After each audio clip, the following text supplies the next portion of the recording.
बोलिए सियावर रामचंद्र की जय, उमापति महादेव की जय, पवन सुत हनुमान की जय। आइए परीक्षित महाराज एवं सभी भक्तों से कहना है यथा स्थान अपने अपने स्थान पर खड़े हो जाएं और भागवत भगवान की आरती कराकर कथा में प्रवेश करते हैं। परीक्षित जी दीप प्रज्वलित करें और आरती कराएं।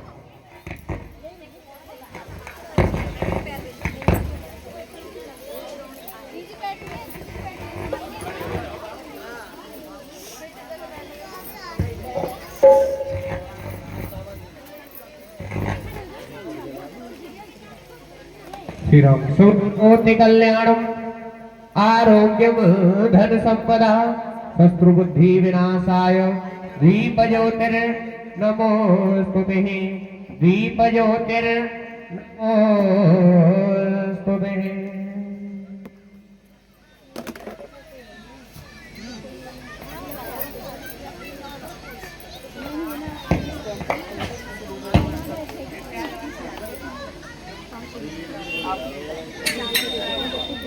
श्री राम जय।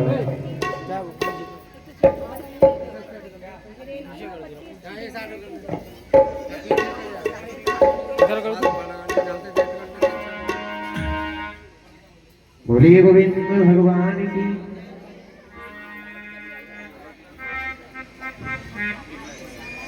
श्रीमद् भागवत भगवान की है आरती, पापियों को पाप से है तारती। श्री भागवत भगवान की है आरती, पापियों को पाप से है तारती।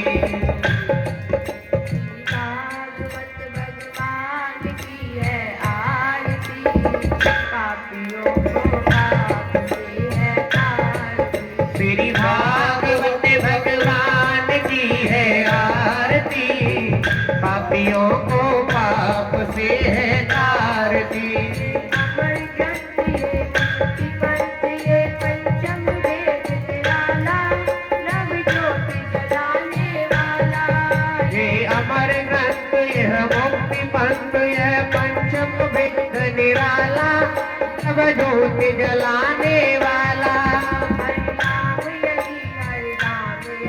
हरि नाम यही हरि नाम यही, यही जगमंगल की आरती, पापियों को पाप से है तारती। श्री भागवत भगवान की है आरती, पापियों को पाप से है तारती।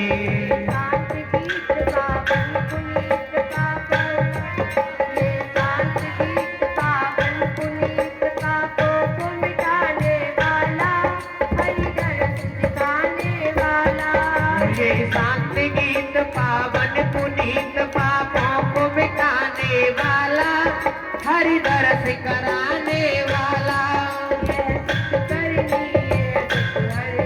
यह सुख करनी यह दुख हरनी,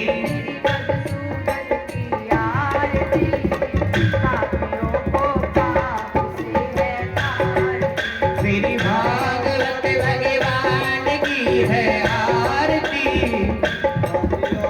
पाप से है तारती।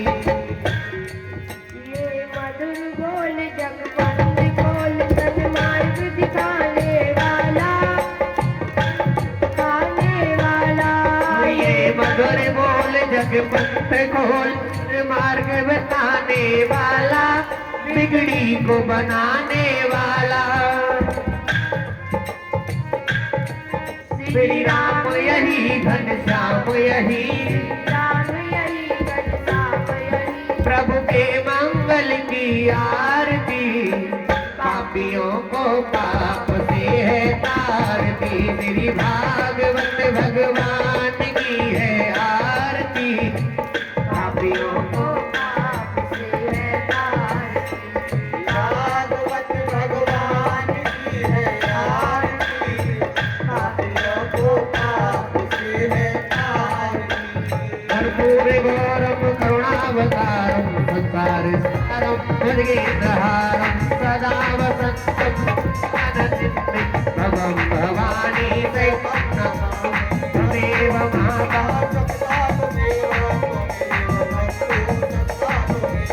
त्वमेव वेद्या त्वमेव सर्वं मम देव देव त्वमेव सर्वं मम देव देव।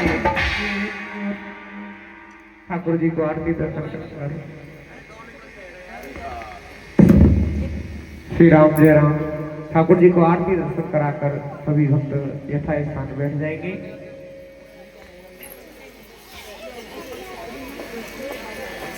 सभी भक्त अपने स्थान पर बैठ जाएं और कृपया एक बात और हम आपसे कहेंगे, भैया ने की वापसी तो दे दे कम से कम। आज की बात है, आज और शिपा की वापसी दे दो। श्री राम। परीक्षित जी तिलक की कटोरी लेकर व्यास जी का पूजन करिए।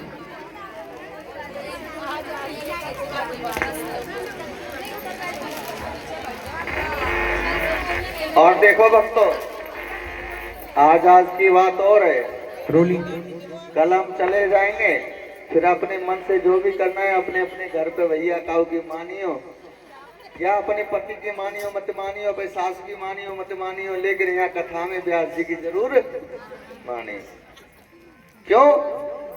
क्योंकि घर की परिभाषा समझाने वाला ही कौन होता है? सत्संगी। सत्संग कहते हैं ना, चाहे मैं हूं, अपने लिए बोल रहा हूं, मैं कुछ जानता हूं या नहीं जानता हूं, अगर अच्छी रास्ता आपको दिखा रहा हूं तो फूलों पे चलने के लिए आपको कांटों पे चलना पड़ेगा।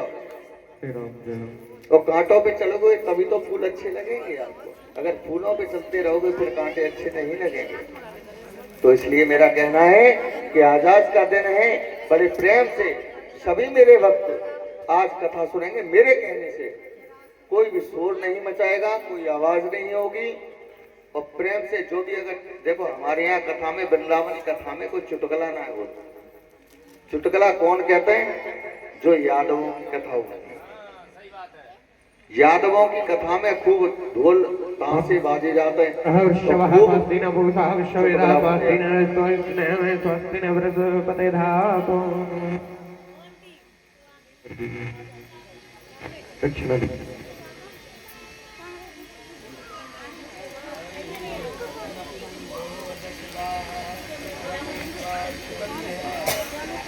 बैठी है, बैठी कर रहा है, ले आओ इनको, मेरे को दे दो, लो इधर लो, इधर ले करो ठाकुर जी को साथ मेरे पास आ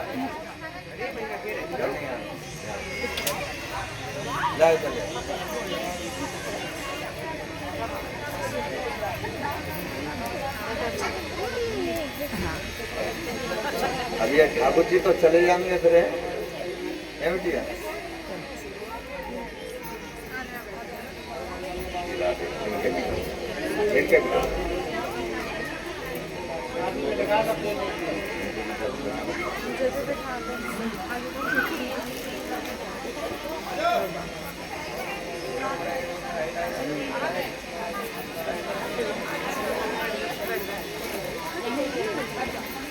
श्री राम जय राम।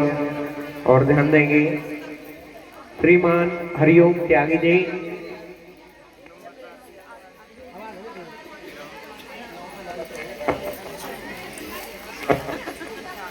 हेलो हेलो,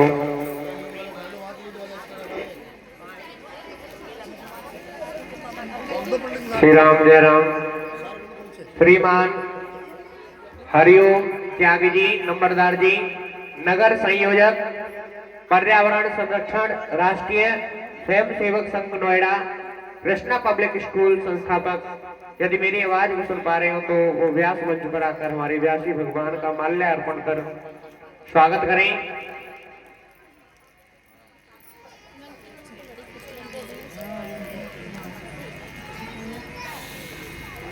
श्री राम जय राम।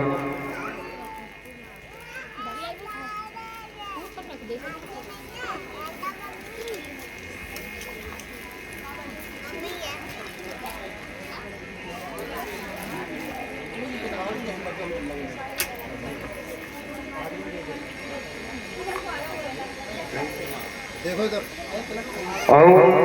माल्यन्य सुगंधिनी माल्यदेन प्रभु महत्तांदे पुष्पांदे पूजार्थे प्रतिगाम नमः।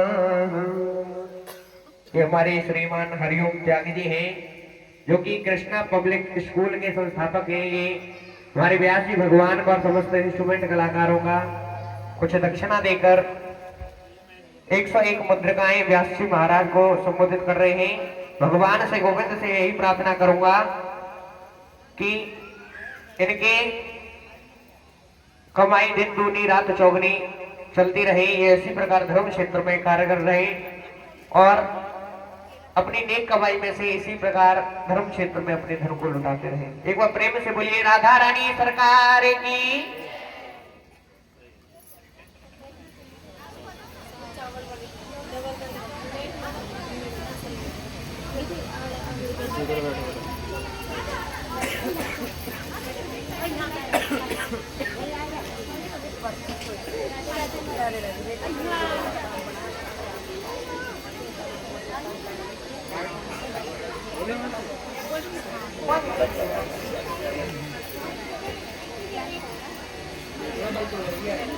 एक बार सब बोलेंगे राधे राधे।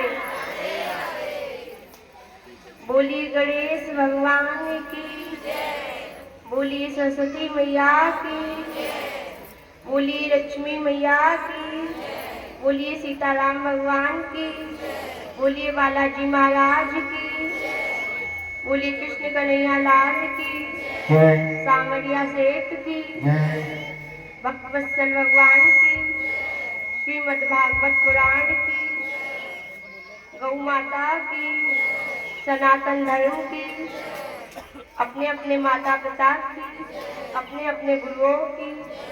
जय जय श्री राधे, जय जय श्री राधे, जय जय।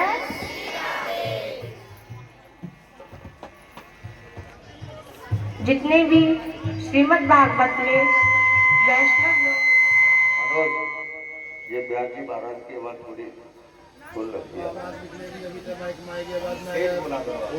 आवाज वहाँ से कम होगी, तेज बोलो। हाँ बोलियो, आवाज खोलो, बोलो आवाज जितने भी तेज बोलो। एक बार से बोलेंगे राधे राधे। जितने भी माता बहने, मेरे छोटे बड़े लोग श्रीमद् भागवत में पधारे हुए हैं, उन सभी वैष्णव जनों को मेरा हाथ जोड़ के राधे राधे।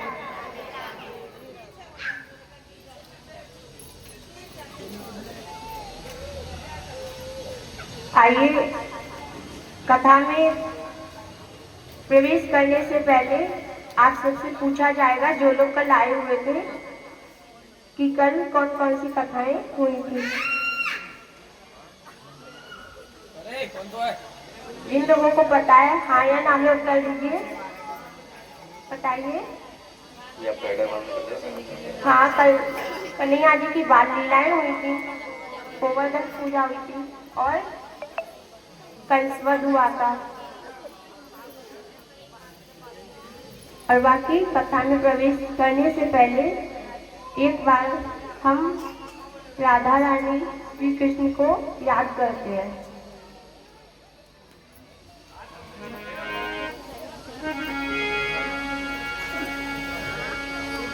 सांसों की माला पे सुमिरू मैं राधे श्याम।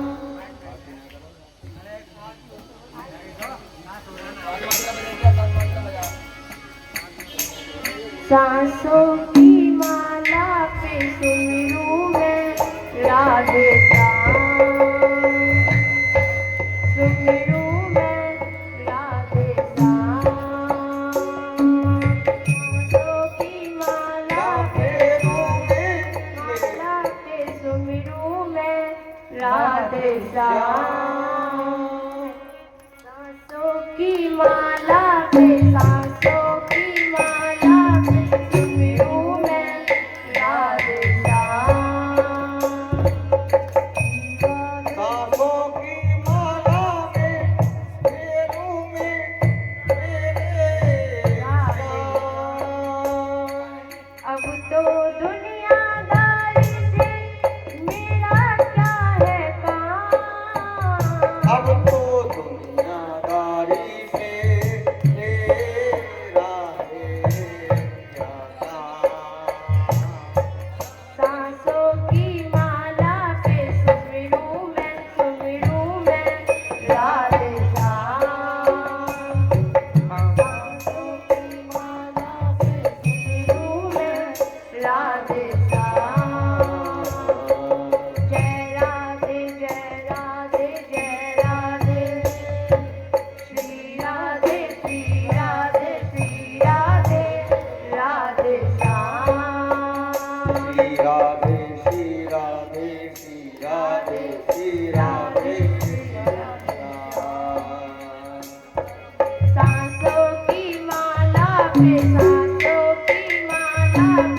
जब पे आप बनी में जान। सांसों की माला पे सांसों की माला पे सुमिरूं मैं राधे श्याम। सांसों की माला पे सांसों की माला पे सुमिरूं मैं श्याम। एक साथ सांसों की माला पे सांसों की माला पे सुमिरूं मैं राधे श्याम। सांसों की माला पे सांसों की माला पे सुमिरूं मैं राधे श्याम। सांसों की माला पे सुमिरूं मैं राधे श्याम। सांसों की माला पे सांसों की माला पे सुमिरूं मैं राधे श्याम।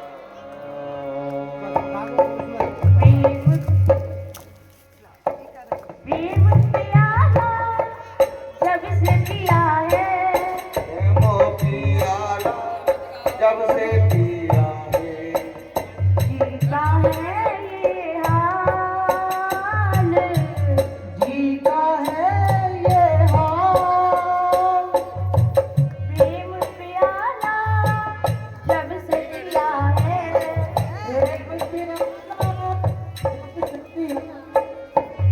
जीता है ये हाल। जीता है ये हाल। प्रेमो पियाला पे सांसों की माला पे सुमिरूं मैं राधे श्याम। सांसों की माला पे सुमिरूं मैं राधे श्याम। राधे श्याम राधे श्याम। श्री राधे श्री राधे श्री राधे राधे श्याम।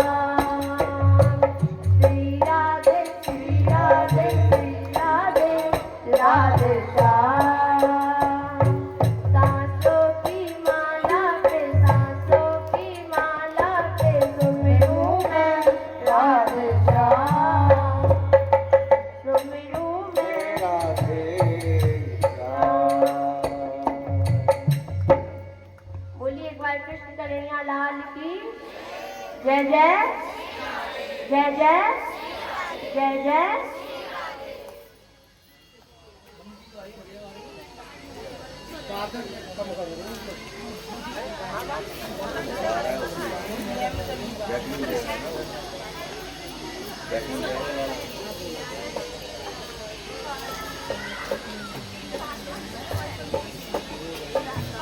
तो यहाँ पर कल कंसवध हुआ था। तो आगे की कथा, एक बार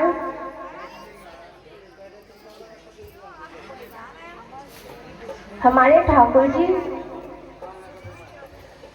राधा रानी के साथ जब रास हो रहा था तो उस वक्त एक लीला खेलते हैं।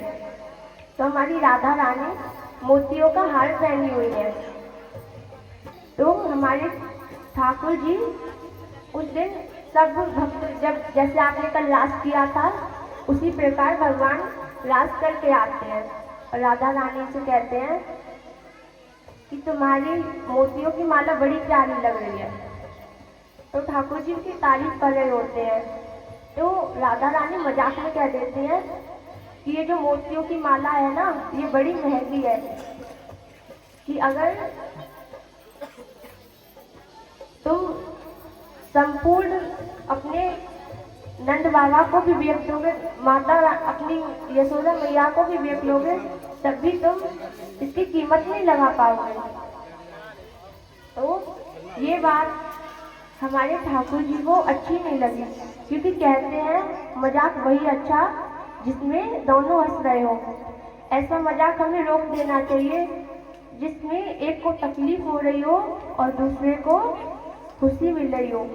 तो उस दिन हमारे ठाकुर जी को ये बात अच्छी नहीं लगी, क्योंकि उसमें उनके पिताजी का नाम और यशोदा मैया का नाम आ गया।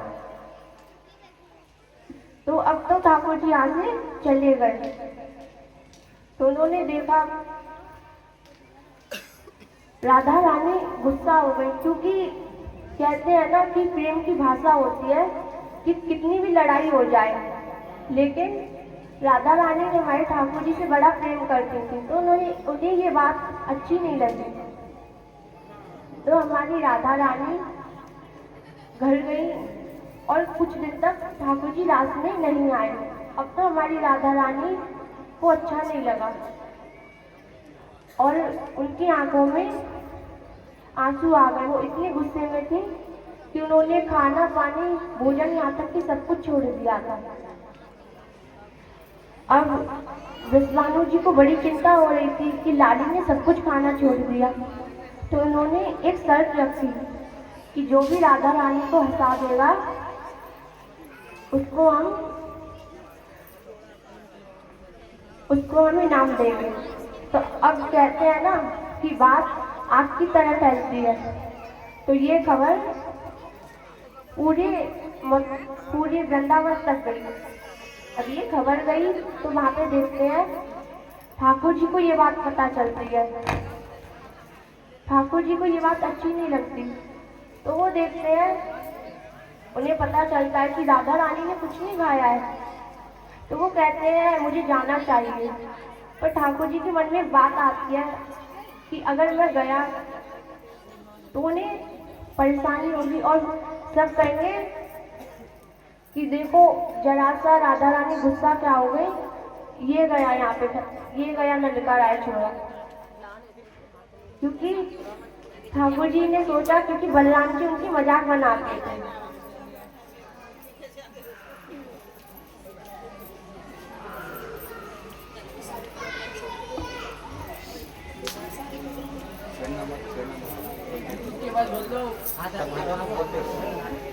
बोलते रहो, हाथ मत चलाओ। तो यहाँ पे हमारे ठाकुर जी को जब ये बात पता चलती है तो वो आगे कदम बढ़ाते हैं। और ठाकुर जी सोचते हैं अगर मैं ऐसे चला गया तो ये कहेंगे बलदाऊ भैया कि एक खबर मिली नहीं और ये गया जोरू का गुलाम। यहाँ पे राधा रानी हमारी इंतजार कर रही है। तो ठाकुर जी सोचते हैं कैसा भेष धर के जाऊं।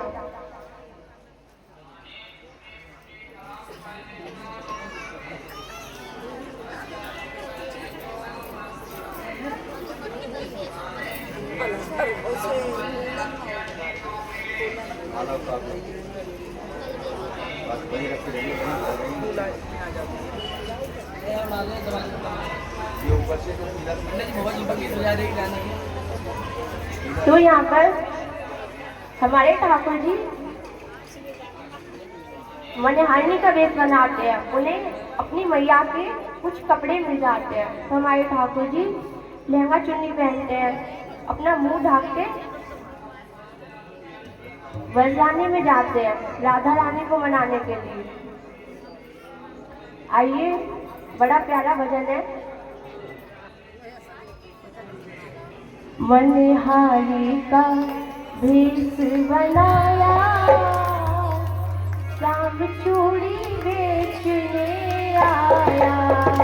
मनहारी का भेष बनाया, श्याम चूड़ी बेचने आया।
करी ललिता से करी मोहन को तुरंत बुलाया, राम चूड़ी बेचने आया। तुरंत बुलाया श्याम चूड़ी बेचने आया। मोहन को तुरंत बुलाया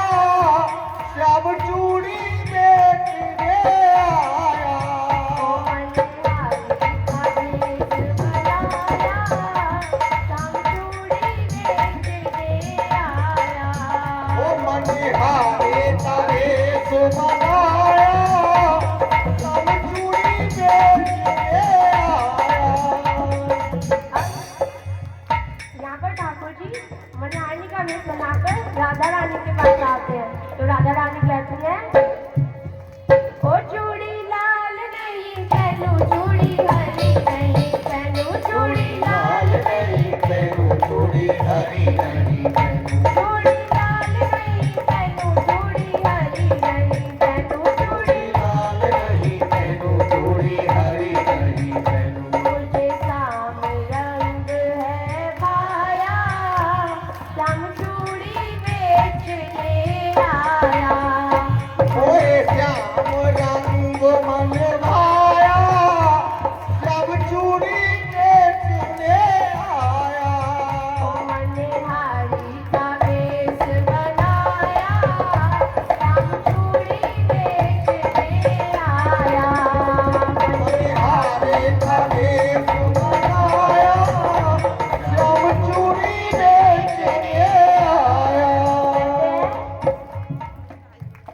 राधा कहने लगी तुम हो चलिया बड़े, राधा कहने लगी तुम हो चलिया बड़ी। राधा कहने लगी तुम हो चलिया बड़े, राधा कहने लगी तुम हो चलिया बड़ी। धीरे से हाथ जगाया, धीरे से हाथ हाथ दबाया, शाम चूड़ी बेचने आया। मनिहारी का हाथ दबाया। शाम चूड़ी बेचने आया। ओ मनिहारी का वेश बनाया, श्याम चूड़ी बेचने आया।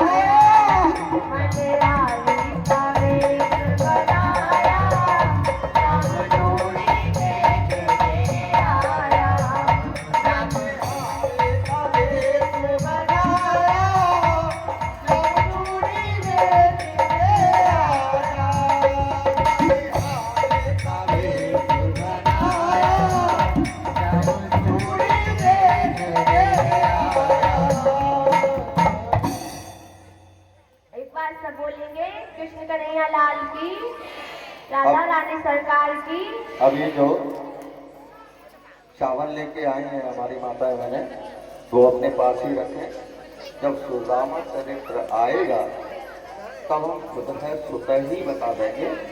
जब सुदामा जी की झांकी निकलेगी ना, उसी टाइम सुदामा जी झोली लेके आएंगे, या यहाँ पे पराग रखी होगी उसमें डाल देंगे, और उसमें से कुछ चावल आपको दिए जाएंगे, वो घर पे ले जाएंगे।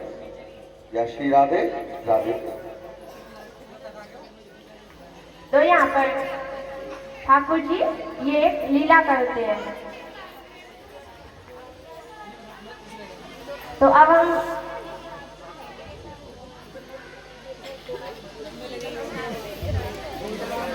जैसे कल कल्पवद हुआ था, तो ठाकुर जी उस वक्त मथुरा में थे।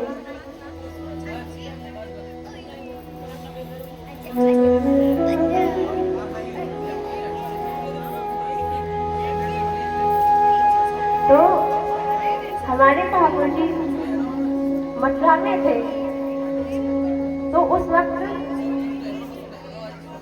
बेचारी गोपियों का बड़ा बुरा हाल था। उनकी आंखों में आंसू थे। कृपया शांति बनाए रखें। जितने भी भक्त लोग बैठे हैं,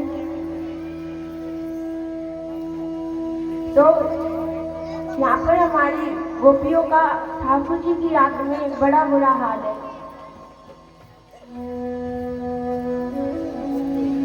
आंखों में आंसू है और वो बड़ा रो रही है, कहती है कृष्ण कब आएंगे। गोपियों का हृदय ठाकुर जी में लगा हुआ था, क्योंकि हमारी गोपियां ठाकुर जी से बड़ा प्यार करती थी। ठाकुर जी का राज सिंहासन तिलक किया जाता है वहां पर। उससे पहले ठाकुर जी के एक मित्र थे हमारे सुदामा जी। तो उन्होंने क्या किया, एक बार जब सुदामा जी की शादी भी नहीं हुई थी तो उन्होंने ठाकुर जी के उनके गुरु ने उन्हें कुछ चने दिए थे। तो उन दोनों लोगों ने, गुरु जी ने उन्हें जो चने दिए थे, तो वो दोनों ने ऐसा किया, सुदामा जी को बड़ी भूख लग रही थी तो उन्होंने वो चने खा लिए। तो यहाँ पर सुदामा जी को इतनी भूख लग रही थी कि उन्होंने ठाकुर जी के अकेले चने खा लिए। इसीलिए एक बात कहते हैं कि कभी हमें किसी के हक का नहीं खाना चाहिए, क्योंकि सुदामा जी को जब भूख लग रही थी तो उन्होंने उनके हक के चने खा लिए। अब सुदामा जी कह रहे थे कि अगर गुरुजी कुछ पूछेंगे तो हम उन्हें बता देंगे, कि उनसे कह देंगे ठाकुर जी को समझा रहे हैं कि तुम कह देना कि तुमने भी चने खा लिए थे। तो यहाँ पर हमारे सुदामा जी उनके हक के चने खा लेते हैं, लेकिन कहते हैं कि चीजें कुछ देर बाद असर दिखाती है, क्योंकि उसके गुरु एक तपस्वी थे। क्योंकि तो उन्होंने जैसे वो आंख नीचे खड़े थे तो उन्होंने पहले ये लीला देख ली थी। तो गुरुजी कहने लगे, आज सुदामा ने अपने हक में गरीबी लिखी, भगवान के चने खा लिए। लेकिन कहते हैं चीजें बहुत समय बाद आती हैं, क्योंकि उस वक्त सुदामा जी का विवाह भी नहीं हुआ था। तो आगे वो लीला भी आएगी। उससे पहले एक हम ऐसे चरित्र में प्रवेश करने जा रहे हैं, उद्धव गोपी संवाद। तो उसमें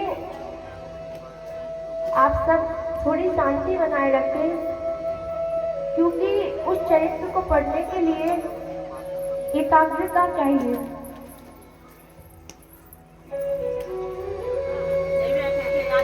तो हमारे ठाकुर जी के अतरंग सखा कौन थे? उद्धव जी।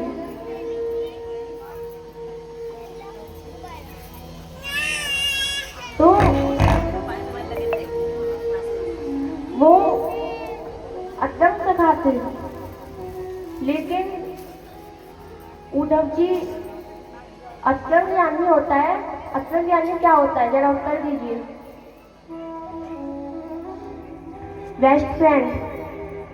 वो ठाकुर जी के घनिष्ठ मित्र थे। ठाकुर जी उनको सब कुछ बताते थे। ऐसा कहा जाता है कि उद्धव जी की शकल उनसे बिल्कुल मिलती हुई थी, लेकिन उद्धव जी के लिए ज्ञान मार्ग से ऊंचा कुछ नहीं था। तो एक दिन ठाकुर जी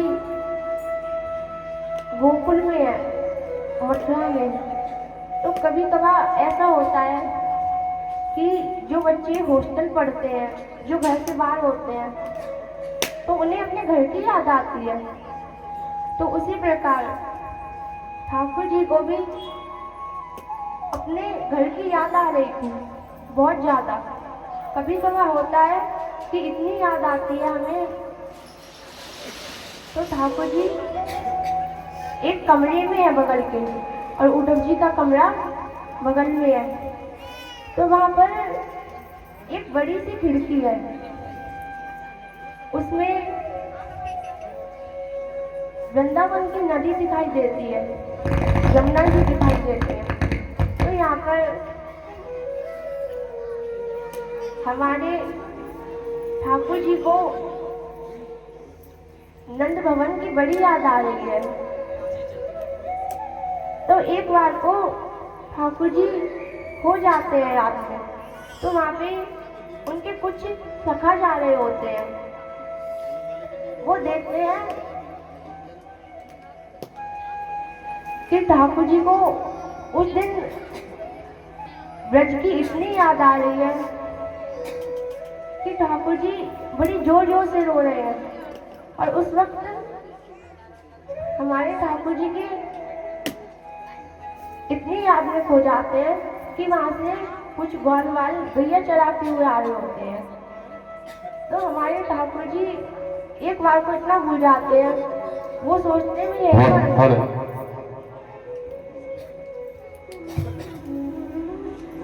तो यहाँ पर हमारे ठाकुर जी एक बार को भूल जाते हैं, क्योंकि उनके सखाओं ने उन्हें इतना प्यार दिया था, इतना प्रेम दिया था कि वो भूल नहीं पा रहे थे।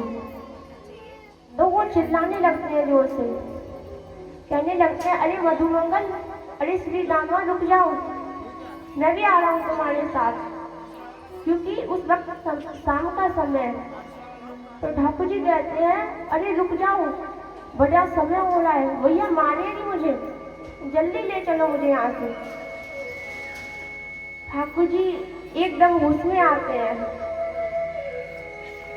तो वो जोर जोर से रो रहे हैं, भगवान की हिचकियां बन जाती हैं, इतनी जोर जोर से रो रहे हैं।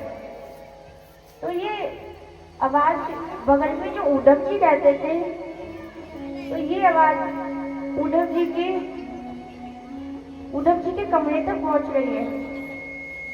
तो वो आगे बढ़ते हैं, तो वो देखते हैं कि भगवान रो रहे हैं। तो वो भगवान को अपने गले से लगाते हैं, कहते हैं, प्रभु आप क्यों रो रहे हो? कहते हैं, ठाकुर जी मुझे आज ब्रज की बड़ी याद आ रही है। उद्धव से कहते हैं, उद्धव मोहे ब्रज विस्तृत, उद्धव मोहे ब्रज विस्तृत नहीं। उद्धव जी कहते हैं, आप भगवान होकर क्यों रो रहे हो? ठाकुर जी बताते हैं, अरे तुम्हें पता है, मेरे ब्रज में जो लोग रहते थे वो लोग बड़े प्यारे थे कि आज मुझे अपनी यशोदा मैया की बड़ी याद आ रही है। आज मुझे अपनी यशोदा मैया की बड़ी याद आ रही है। उद्धव जी कहते हैं, प्रभु क्या बात है?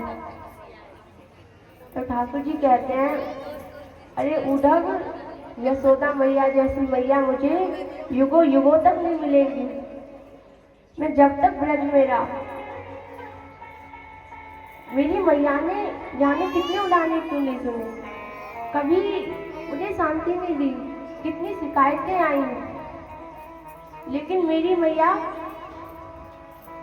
मुझ पे फिर भी उतना ही उनका प्यार बढ़ता गया, अधिक से अधिक प्रेम बढ़ता गया।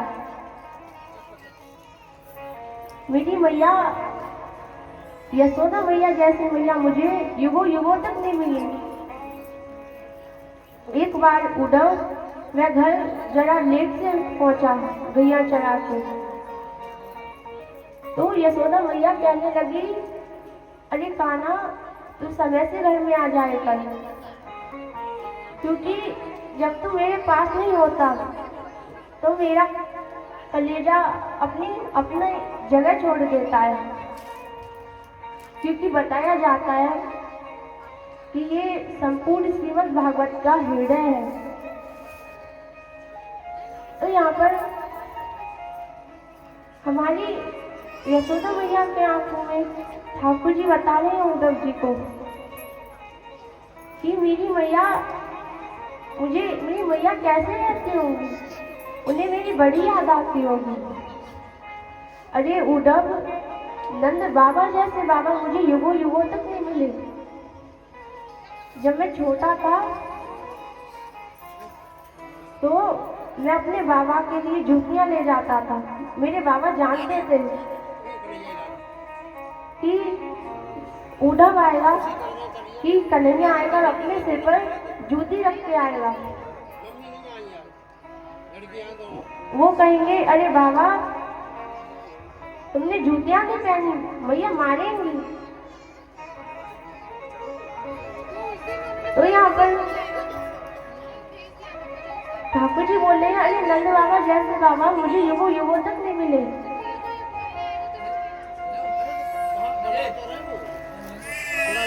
ठाकुर जी कहते हैं, अरे सबसे ज्यादा तो मैंने दुख उन बोली वाली गोपियों को दिया है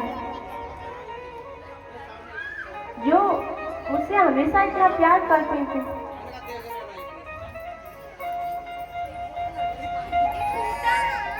जो हमेशा मुझसे इतना प्रेम करती थी।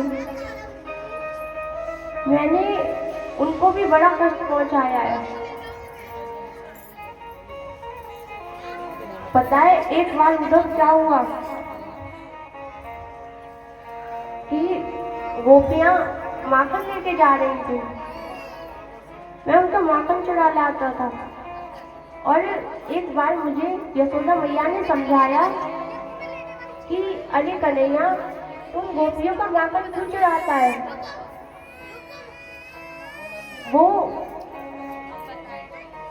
ये माखन उनके पूरे दिन की कमाई होती है, क्योंकि आप ही बताओ, क्योंकि वो एक समय का भोजन कर पाते थे। क्योंकि कोई थोड़े से माखन में कितना बचा लेगा। तो मैया तो ठाकुर जी कहते हैं कि मैया मुझसे कह रही थी कि वो, तो मैं उस दिन घर पर उनके घर नहीं गया। मैं 2-3 दिन तक उनके यहाँ माखन चुरा कर नहीं गया। तो वो सभी की सभी गोपियां मेरे घर में आ गई और मुझसे कहने लगी, मैया से कहने लगी, अरे यशोदा, कन्हैया सिर्फ तेरे ही लाला है का, हमारा कुछ नहीं लगता। तो वो लोग मुझे समझाने लगी। तो मैया से लड़ने लगे और कहने लगे कि अरे लाला, हमारा भी तो कुछ लगता है। गोपियां कहने लगी, अरे मैया, गरीब तो हम उस दिन हो जाएंगे जिस दिन कृष्ण हमारे घर पर नहीं आएगा, जिस दिन कन्हैया हमारे घर पर नहीं आएगा।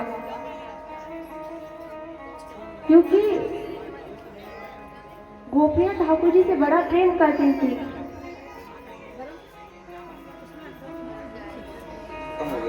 और जाने कितने समय तक भगवान राधे राधे राधे कहकर रोने लगे।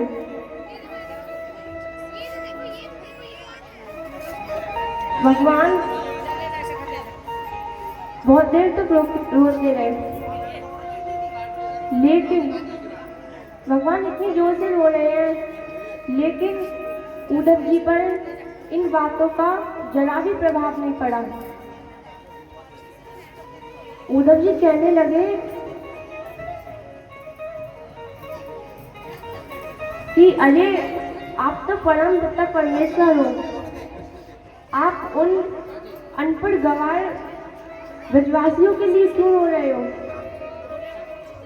भगवान अनपढ़ गवार का नाम सुनते कहने लगे, अरे उद्धव, मुझे बताओ, अरे उद्धव, मुझे बताओ कि मैं गुरुकुल में रहता हूँ। भला एक साल में कोई बालक कितनी शिक्षा ग्रहण कर लेगा। मैं अपनी मैया को इतना प्रेम करता हूँ, मुझ पे नहीं बुलाया जाता, मुझ पे ब्रजवासियों को नहीं बुलाया जाता। तो उद्धव जी भगवान जी को कह रहे हैं, अरे प्रभु आप तो भगवान हो, आप तो यहाँ पर सिर्फ और सिर्फ लीला के लिए जन्मे थे। ठाकुर जी कहने लगे, अरे उद्धव, क्योंकि ठाकुर जी को ऐसा लगा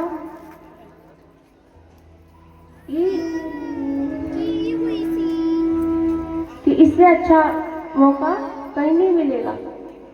तो वो उद्धव जी कहते हैं, अगर तुम्हें अपने ज्ञान की मार्ग पर इतना ही भरोसा है, क्योंकि एक बात कहते हैं कि ज्ञानियों की गलती माफ नहीं करी जाती, लेकिन प्रेमियों की गलती हर कोई माफ कर देता है, भक्तों की गलती हर कोई माफ कर देता है। तो उद्धव जी कहते हैं, अरे उनमें जाकर मैं क्या करूँगा। भला प्रभु, उन लोगों में अगर आपको जाना है तो आप चले जाओ। लेकिन वो इतना प्रेम करते थे, वो कहते थे कि मैं नहीं जाऊँगा। तो ठाकुर जी कहते हैं, मेरे कहने पे तो जाओगे ना तुम।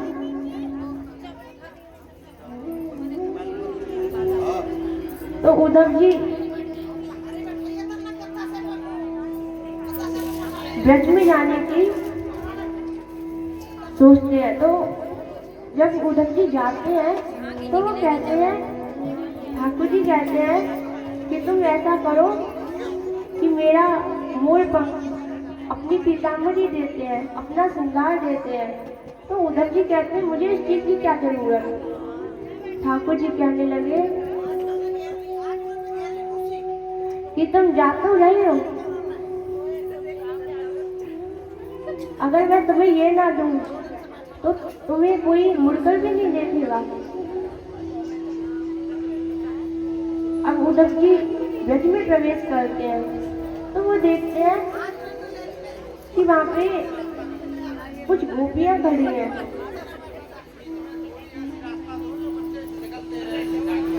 तो वो देख रहे हैं, आगे कर बीच में रास्ता पे गए। अभी थोड़ी देर बाद झटकी आएगी सुदामा जी की। बीच में रास्ता कर रहे हैं, एक आदमी के निकलने की वजह बीच में कहते हैं इधर हो जाए, कुछ उधर हो जाए, कुछ इधर हो जाए। जो परिषद जी महाराज बैठे हैं ना, कुछ इस लाइन में लग जाए, कुछ उधर लाइन में लग जाए।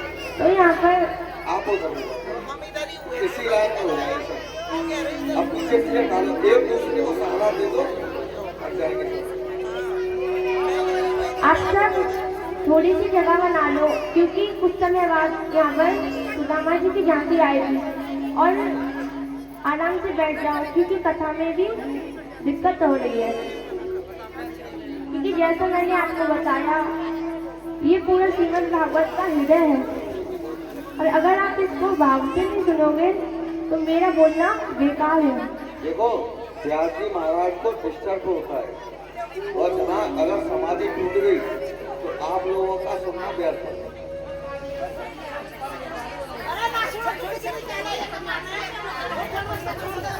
तो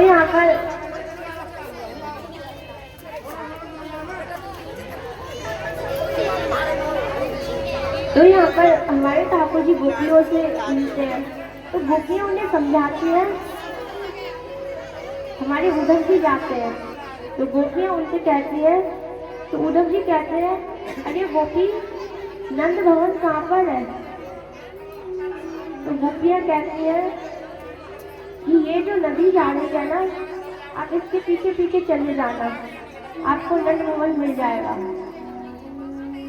तो गोपियाँ कहती है, इस नदी को ऐसा वैसा मत समझना, जब से कृष्ण गए हैं ये जो नदी है हमारे नंद बाबा और वह यशोदा की है, कि ये जब से कृष्ण गया है तब से इतना रोए हैं कि वही जल नदी में प्रवेश कर गया। अब हमारे उद्धव जी कदम बढ़ाते हैं जैसे ही नंद भवन में पहुंचते हैं तो वो देखते हैं जैसा ठाकुर जी ने वेशभूषा बताया था वैसा तो वहाँ पर कोई व्यक्ति नहीं निकला था। नंद बाबा की झुर्रियाँ पड़ रही हैं। जय हो। वे बड़ा अच्छे से निकले। उद्धव जी पूछते हैं क्या ये नंद बाबा का घर है कि ये नंद बाबा का घर है? तो नंद बाबा कहते हैं अरे मैं ही हूँ, क्या बात है। तो वो नंद बाबा को प्रणाम करते हैं, कहते हैं मैं कृष्ण का विष्णु सखा हूँ, मैं कृष्ण का। तो वो आगे कदम बढ़ाते हैं। तो नंद बाबा कहते हैं अंदर आओ। तो वो बैठ जाते हैं। तो उद्धव जी से नंद बाबा कहते हैं अरे मैं तुम्हारे भोजन की व्यवस्था करता हूँ। तो वो रसोई घर से बाहर निकलते हैं। उनकी आंखों में आंसू है। वो देखते हैं, उद्धव जी सोचते हैं कि रसोई घर यहाँ पर है तो नंद बाबा फ्रेश क्यों गए हैं। तो गोपियों से कुछ सामान लाते हैं। निवेदन है भैया, कथा चल रही है, आराम से चुपचाप रहो, बिल्कुल कथा में आनंद नहीं आएगा। आप बिल्कुल शांत रहें। आवाज मेरे कानों तक आएगी तो मैं टोकूंगा बार बार। ठीक है। तो यहाँ पर उद्धव जी के लिए भोजन लेकर आते हैं। वो कहते हैं तुम थक गए होगे, कुछ विश्राम कर लो। उद्धव जी कहते हैं अरे बाबा तुम जरा सा मुझसे बात कर लो। तो वो बैठ जाते हैं। वो समझाते हैं उद्धव जी। तो नंद बाबा कहते हैं अरे कन्हैया कैसा है। तो उद्धव जी कहते हैं जब से नंद बाबा वो गया है वो हंसता नहीं है। जैसा मैंने कृष्ण के बारे में सुना था कि वो बड़ा नटखट था, बड़ा चंचल था, लेकिन वो तब से हंसा नहीं है। मैंने कृष्ण को सिर्फ उदासी देखा है। उद्धव जी कहते हैं अरे बाबा आपको पता है आपका बेटा नहीं है, वो परम पिता परमेश्वर है, वो भगवान है। नंद बाबा कहते हैं मेरा बेटा भगवान कैसे हो सकता है। भगवान तो बताते हैं कि सत्य के मार्ग पर चलो, लेकिन मैंने अपने कन्हैया कितनी बार झूठ बोलते हुए नहीं देखा।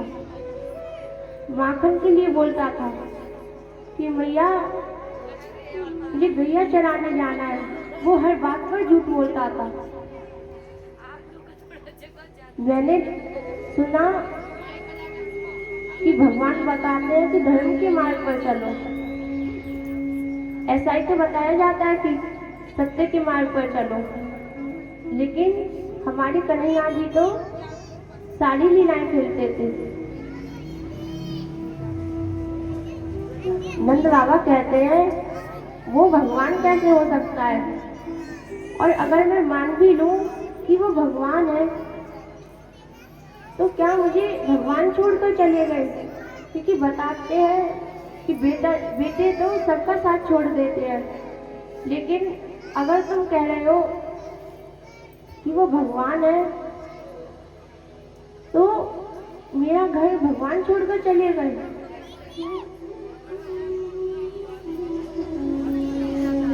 और वो बगल के कमरे में से यशोदा मैया निकलती है। तो वो जैसे ही उद्धव जी को देखती हैं तो वे सोचती हैं अरे मेरा बेटा आ गया।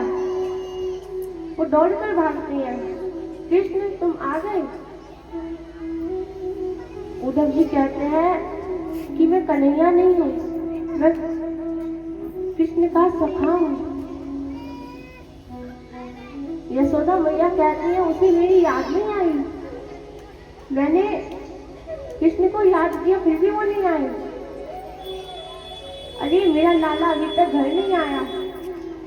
अरे वो जब से गया है क्या वो भोजन करता है? तो वे समझाने लगे। अरे उद्धव जी कहते हैं कि मैंने सुना था कि भगवान कि कन्हैया जी खाने के बड़े शौकीन थे, लेकिन जब मैंने देखा तो देवकी मैया उनके लिए कुछ भोजन बनाती है, तो जो कृष्ण थाली को प्रणाम करके भोजन करता था, मैंने कितनी बार उस कृष्ण को भूखा देखा है।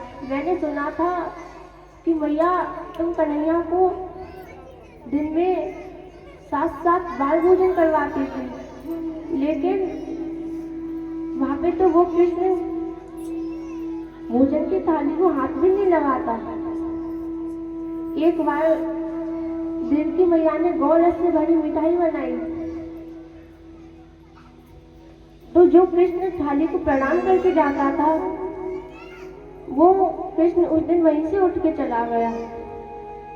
कहने लगा कि तुम मेरे लिए गौरस से भरी मिठाई मत बनाया करो, मुझे अपनी यशोदा मैया की याद आती है। इतना यशोदा मैया सुन ही नहीं पाई और मूर्छा को प्राप्त हो गई। नंद बाबा कहते हैं बस ये इतनी ही देर सोती है, वरना गलियों में चिल्लाती फिरती है कि अरे मेरा कन्हैया आ गया।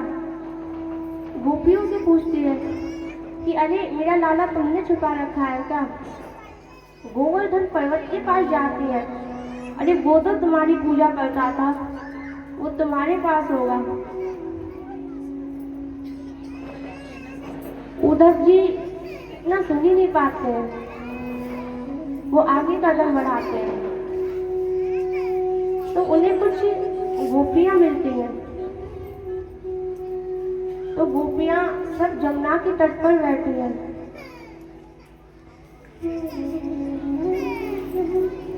तो उद्धव जी से कहती हैं अरे बैठो कि कन्हैया कैसा है? तो उद्धव जी कहते हैं अरे जिसे तुम भगवान समझ रही हो, जिसे तुम अपना सखा समझ रही हो, वो सखा नहीं है तुम्हारा, वो भगवान है। गोपियां कहती हैं वो भगवान है। गोपियां मानती ही नहीं इस बात को। तो उद्धव जी समझाते हैं अरे ज्ञान मार्ग पर चलो, अरे रो क्यों रही हो, वो तो भगवान है। गोपियां कहती हैं हम कृष्ण को नहीं छोड़ सकते। तो उद्धव जी कहते हैं अगर ज्ञान मार्ग पर चलोगे तो तुम्हें स्वर्ग की प्राप्ति होगी। कौन कौन स्वर्ग जाना चाहता है, जरा हाथ उठाइए। लेकिन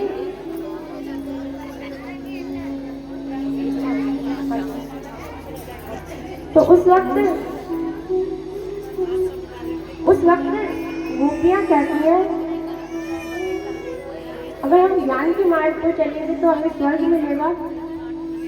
तो गोपियां कहती हैं हमें ऐसा ज्ञान मार्ग नहीं चाहिए जिसमें कृष्ण ना हो, क्योंकि कहते हैं कारो छोड़ो जा सके, लेकिन कार्य की कथा ना छोड़ी जाए।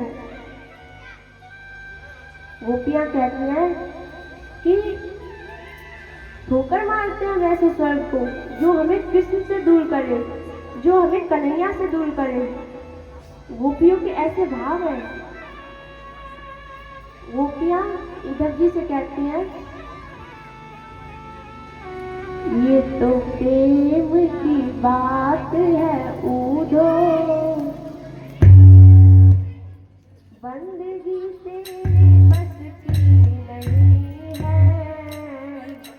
मीठी मीठी तालियां एक साथ।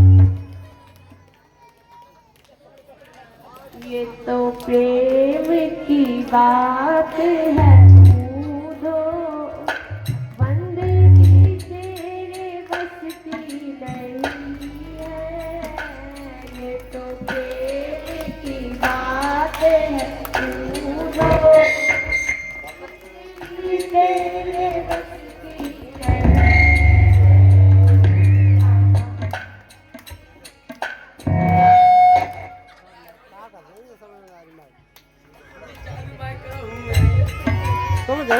नहीं लेना पड़ेगा।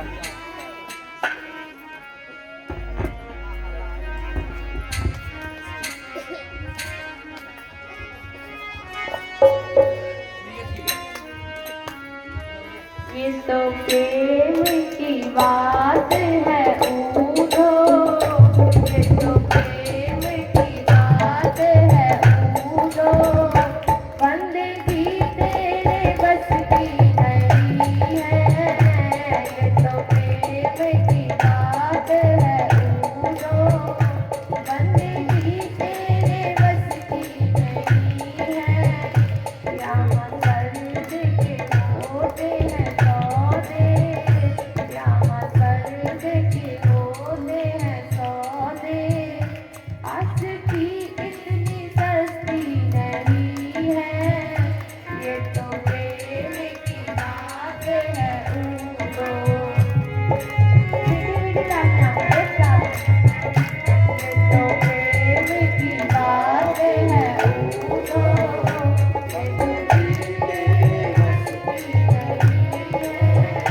ये तो प्रेम की बात है ऊधो, बंदगी तेरे बस की नहीं है।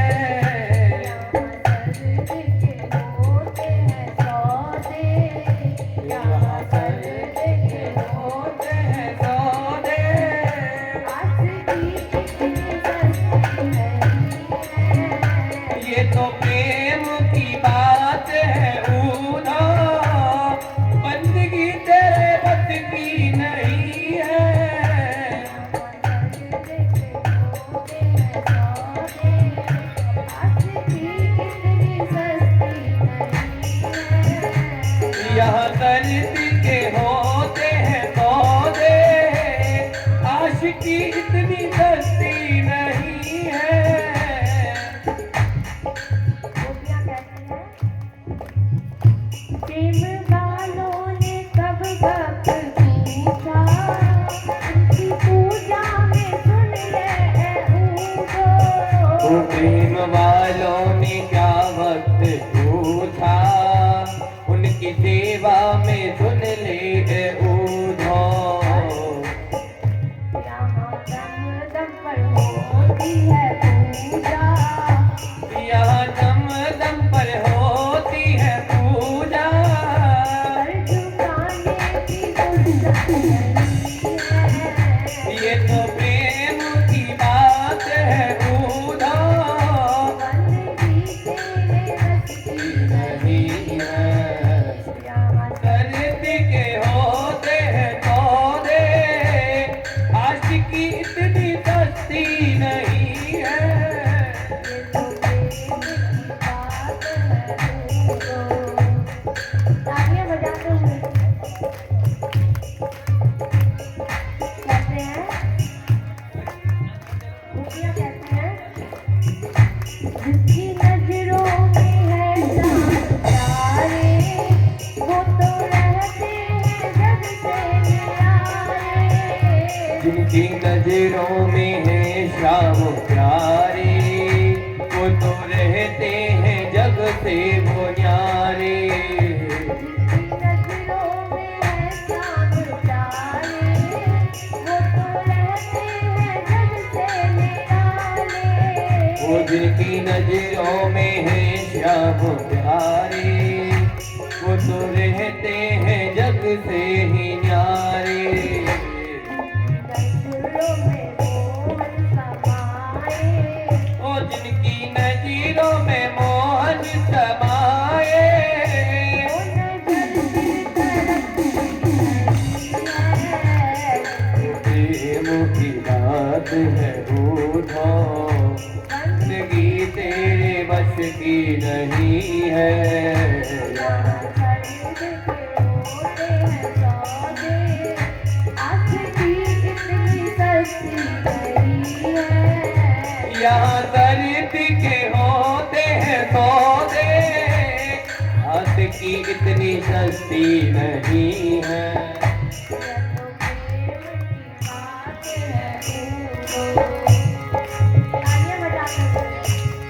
तो प्रेम की बात है ऊधो, भक्ति मिलती नहीं है। बात है ऊनो, बंदगी के रस की ओ ये तो प्रेम की बात है ऊनो, बंदगी तेरे बस की नहीं है। और जो भी दरबार में आया वो अब तुम्हारा है। वो जो भी दरबार में आया वो अब तुम्हारा है। तू ही माझी, तू ही साथी, तू ही माझी, तू किनारा है। ओ जो भी दरबार में आया वो अब तुम्हारा है। साथी, तू ही माझी, तू किनारा है। तू ही साथी, तू ही माझी, तू ही किनारा है।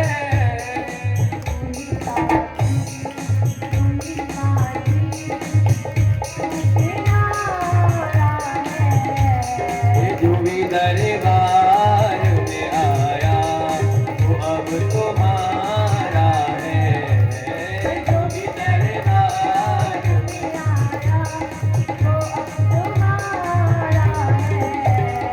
जो भी दरबार में आया वो अब तुम्हारा है।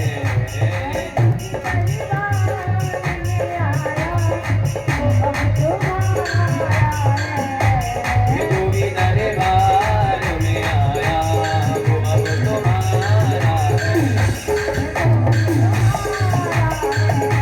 वो अब तुम्हारा है। वो अब तुम्हारा है। वो अब तुम्हारा है। जो भी दरबार में आया वो अब तुम्हारा है। बोलो कृष्ण कन्हैया लाल की, वृंदावन सरकार की, राधा रानी सरकार की, वृंदावन बिहारी लाल की।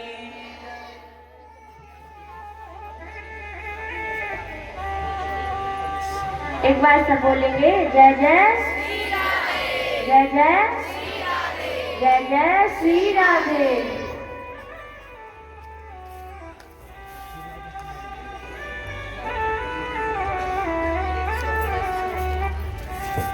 तो अब यहाँ पर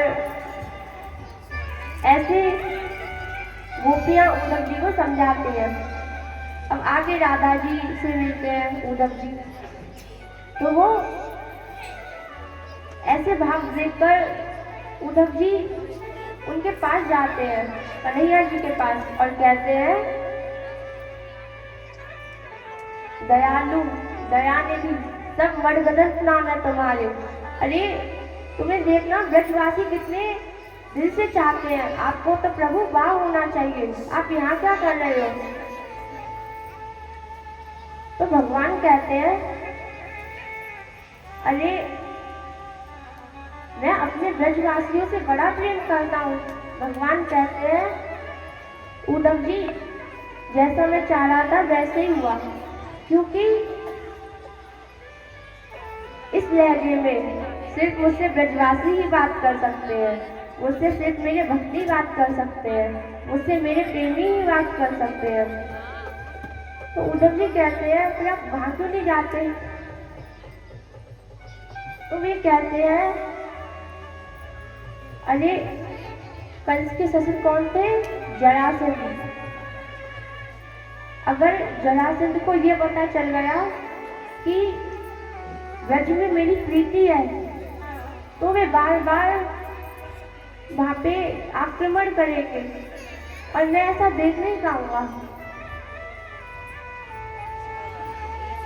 तो उद्धव जी से ठाकुर जी कहते हैं मैं वहां ऐसा देख नहीं पाऊंगा, तो इसलिए उद्धव मैं चाहता हूँ कि जितने भी असुर हैं मैं उन्हें ऐसे मारूंगा। अब ठाकुर जी जैसे ही आगे बढ़ते हैं, कुछ समय बाद यहाँ पर रुक्मणी विवाह होने वाला है, तो शांति प्रवेश करें। तो यहाँ पर विष्णुक नाम के एक राजा होते हैं। उनके बड़े बेटे का नाम रुक्मी होता है और बेटी का नाम रुक्मणी होता है। तो यहाँ पर रुक्मणी जी देखती है, उनकी वो चाहती है कि उनका विवाह श्री कृष्ण से हो। एक बात बताइए, रुक्मणी जी किसका अवतार है? बताइए। लक्ष्मी जी का। अब लेकिन जो उनके पुत्र थे वो कहते थे, अरे मैंने वादा किया है कि मैं उनका विवाह अपने सखा शिशुपाल के साथ करूंगा। तो यहाँ पर रुक्मणी जी कहती है, अपने पिताजी को समझाती है कि मुझे उन्हीं से विवाह करना है। तो पिताजी कहते हैं, अरे तुमने भगवान को पसंद किया है। और उनके पिताजी कहते हैं, मैं तुम्हारा विवाह करवा दूंगा। लेकिन उनके जो भाई रुक्मी होते हैं वो इस विवाह को इनकार कर रहे होते हैं। तो रुक्मणी जी कहती है, नहीं नहीं, मुझे विवाह करना है। तो अब वो संदेशा पहुंचाते हैं। बलराम जी कहते हैं, अरे रुक्मणी जी एक चिट्ठी पहुंचाती है भगवान तक।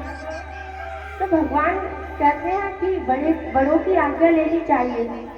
तो वो बलराम जी से कहते हैं, मैं क्या करूं? तो यहाँ पर वे कहते हैं, अरे तुम्हें जाना चाहिए, अभी तो चिट्ठियां आ रही हैं, वरना वो भी बंद हो जाएंगी। तो ठाकुर जी इस पत्र में लिखते हैं कि तुम गौरा माँ का पूजन करने आना, तो मैं ऐसे ऐसे वहां पर तुम्हें मिल जाऊंगा। ये बड़ा प्यारा भजन है। तो यहाँ पर रुक्मणी जी गौरा माँ की पूजा करने आती है, क्योंकि रुक्मणी जी महादेव जी को बड़ा मानती थी। तो वहाँ पे वो महादेव जी के पास और गौरा मैया के पास आती है और कहती है,